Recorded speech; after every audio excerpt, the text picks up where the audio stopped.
তিন বছর পর আবারও জাতীয় দলে নুরুল হাসান সোহান, 2 বছর পর ফেরা সাইফ হাসানের, মেহেদী হাসান মিরাজ নেই এশিয়া কাপের দলে। কথা হবে নেদারল্যান্ড সিরিজ আর এশিয়া কাপে বাংলাদেশ দলের শক্তিমত্তা দুর্বলতা নিয়ে। খানিকক্ষণ আগে স্কোয়াডটা দেওয়া হয়ে গেছে। বাংলাদেশের স্কোয়াড কেমন হয়েছে সেটা আগে আপনাদের একটু জানিয়ে দেই। নেদারল্যান্ড সিরিজের যে দলটা, সেই দলটাই কিন্তু যাবে এশিয়া কাপে লিটন দাসের নেতৃত্বে। Liton Das captain, Tanzid Hasan, Parvez Hossain, Saif Hasan, Towhid Hridoy, Zaker Ali, Shamim Hossain, Nurul Hasan, Mehedi Hasan, Rishad, Nasum, Mustafizur Rahman, Tanzim Hasan, Taskin Ahmed R Saifuddin. Stand by হিসাবে শুধু এশিয়া কাপের জন্য রয়েছেন সৌম্য, মিরাজ, তানভীর আর হাসান মাহমুদ। দল দেওয়া হয়ে গেছে। আগে আপনাকে একটা প্রশ্ন করি যে এই দলটা কি এশিয়া কাপের জন্য ঠিকঠাক? আপনি নিজে কাকে এই স্কোয়াডে বাইরে থেকে আনতেন অথবা স্কোয়াড থেকে কাকে বাদ দিতেন সেটা জানিয়ে দিবেন কমেন্ট সেকশনে। আর স্কোয়াডের শক্তিমত্তাটা আমার মনে হয় যে বাংলাদেশের ব্যাটিং ইউনিট, বিশেষ করে আপনি যদি 2025 সালের কথা চিন্তা করেন, সেখানে ছক্কা বৃষ্টি, আমি ছক্কা বৃষ্টি জেনে শুনেই বলছি, টেস্ট খেলুড়ে দলের মধ্যে এবছরই বাংলাদেশ ছিল প্রথম দল যারা কিনা 100টা ছক্কা মেরেছে টি-20-তে। বসুন্ধরা টিস্যু, অশুদ্ধতার বিরুদ্ধে এক বিন্দুও ছাড় নয়। ইনফ্যাক্ট আপনি যদি ছক্কার হিসাব করেন, যেখানে বাংলাদেশ অন্যান্য বছর খুব বেশি ছক্কা না মারতে পারলেও এবছর 2025-এ সেই ব্যর্থতা অন্তত দূর করেছে বাংলাদেশের ব্যাটাররা। সেটা ওই লিটন দাস, তানজিদ হাসান, পারভেজ হোসেন ইমন কিংবা শেষের দিকে জাকের আলী অথবা শামীম হোসেন পাটোয়ারি, প্রত্যেকেই ছক্কায় ঠিকঠাক। বাংলাদেশের ব্যাটিং ইউনিট যদি ক্লিক করে তাহলে হয়তো আপনি আশা করতে পারেন এশিয়া কাপে বাংলাদেশের ব্যাটাররা জ্বলে উঠবে, বাংলাদেশও দল হিসাবে ভালো করবে।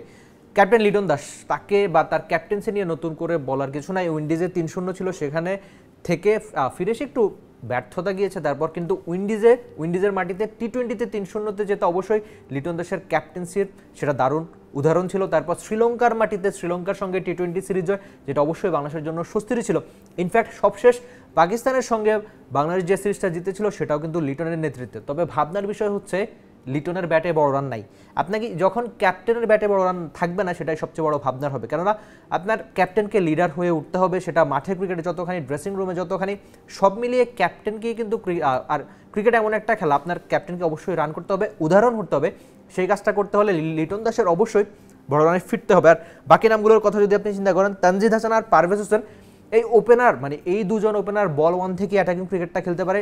আগে হতো কি যে বাংলাদেশ বড় রান করতে চাইলে বাংলাদেশের ওপেনারদের কল্যাণে সেটা হয়তো শুরুতেই ব্যাঘাত ঘটতো, কিন্তু এখন বাংলাদেশের ওপেনাররা বল 1 থেকে অ্যাটাকিং ক্রিকেট খেলতে পারে। সেটা ইমন বা তামিম দুজনই দারুণভাবে আগে পরে অসংখ্যবার করে দেখিয়েছেন। তবে একটা সমস্যা হয় কি, যেদিন তানজিদ রান করেন সেদিন ইমন করেন না, যেদিন ইমন করেন সেদিন আবার তানজিদ করেন না। দুজনকে একসঙ্গে রান করতে হবে, কেননা এশিয়া কাপ বড় টুর্নামেন্ট, সেখানে বড় সব দল রয়েছে। বাংলাদেশ ভালো করতে হলে এই দুই ওপেনারকে অন্তত একই সঙ্গে একটা বা দুটো ম্যাচে জ্বলে উঠতে হবে। সেটা ওই প্রথম 6 ওভার তো বটে, ইনফ্যাক্ট 10-12 ওভার পর্যন্ত এই দুজনকে দারুণভাবে খেলে যেতে হবে। এরপর হয়তো লিটন 3-এ নামবেন, তাওহিদ হৃদয় 4-এ, জাকের আলী, শামীম হোসেন পাটোয়ারি। নুরুল হাসান সোহান যেহেতু লম্বা সময় পর দলে ফিরেছেন, তাকে নিয়েও একটু আলাদা করে আলোচনা হতে পারে। সবশেষে আপনি যদি টপ অ্যান্ড টি-20-র কথা চিন্তা করেন, যেখানে অস্ট্রেলিয়াতে খেলছেন এই উইকেট কিপার ব্যাটার, সবশেষ 3 বছর আগে নুরুল হাসান সোহান যেখানে বাদ পড়েছিলেন সেটাও কিন্তু অস্ট্রেলিয়ার অ্যাডিলেটেই ছিল। মানে আরেকবার অস্ট্রেলিয়াতে থাকাতেই তিনি আরেকবার জাতীয় দলে ফেরার কল পেলেন। আপনি ঘরোয়া ক্রিকেট যদি ফলো করে থাকেন, সেখানে ঢাকা প্রিমিয়ার ডিভিশন ক্রিকেট লিগে দারুণ পারফরমেন্স করে থাকেন, যদিও ভিন্ন বলের কথা বলছি, কিন্তু এই টি-20-তে যদি তিনি আরেকবার ভালো পারফরমেন্স করেন, যেটা তিনি সবশেষ বিপিএলে দেখেছেন, আদতে তিনি তো ওই শেষের দিকে নামেন, 10-15 বল বা 7-8 বল খেলতে পারবেন।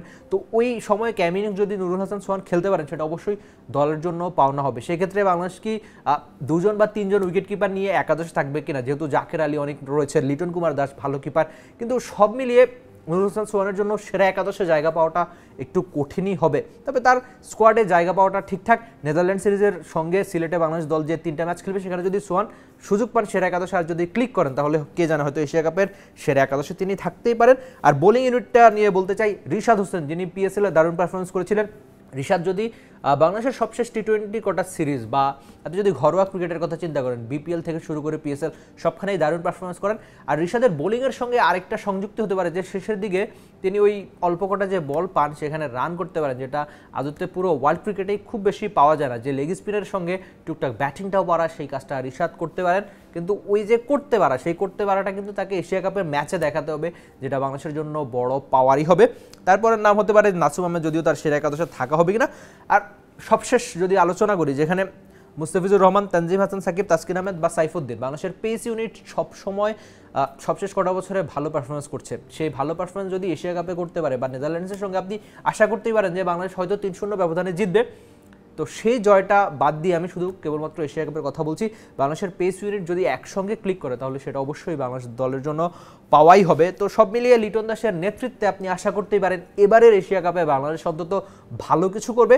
সবশেষ প্রেস কনফারেন্সে জাকের আলী অনেক এসেছিলেন, তিনি বলেছিলেন যে এশিয়া কাপে বাংলাদেশ চ্যাম্পিয়ন হওয়ার জন্য যাবে। বাংলাদেশ অলরেডি এশিয়া কাপের ফাইনালটাও খেলেছে একাধিকবার, কিন্তু যে ট্রফি জেতানো, শেষ লাইনটা পার করা, সেই কাজটা বাংলাদেশ এখনও করতে পারেননি। আর টি-20 সব কিছু মিলিয়ে বাংলাদেশের পক্ষে দুবাইতে খেলা হবে, যেখানে বাংলাদেশ আশা করতে পারে দারুণ ক্রিকেট খেলে এবার অন্তত এশিয়া কাপটা জিতবে। এই যে স্কোয়াডটা দেওয়া হলো, এই স্কোয়াড নিয়ে আপনি আপনার মন্তব্য জানিয়ে দেবেন। স্কোয়াডে কারা থাকতে পারতেন, কারা বাদ যেতে পারতেন, সেসব নিয়ে আপনার মন্তব্য জানাতে ভুলবেন না। আরেকটা নাম আসতে পারে যে সৌম্য সরকার, তিনি অবশ্যই স্ট্যান্ড বাই হিসেবে রয়েছেন। বাংলাদেশের যতগুলো আইসিসি টুর্নামেন্ট বা এশিয়া কাপের মতো বড় টুর্নামেন্ট যেখানে খেলে, সবসময় এই সৌম্য 2-1 ছাড়া প্রত্যেকবারই কিন্তু স্কোয়াডে থেকে যান। এবার অবশ্য তার মূল স্কোয়াডে জায়গা হয়নি। তো সব মিলিয়ে স্কোয়াড নিয়ে আপনার মন্তব্য অবশ্যই আপনি জানিয়ে দেবেন টি স্পোর্টসের কমেন্ট সেকশনে, যেটা আপনার জন্য সবসময় খোলাই থাকে। For more updates, subscribe to our YouTube channel and click on the bell icon. Follow us on Facebook and Instagram. Download T-Sports app to enjoy exciting games and highlights. Visit tsports.com.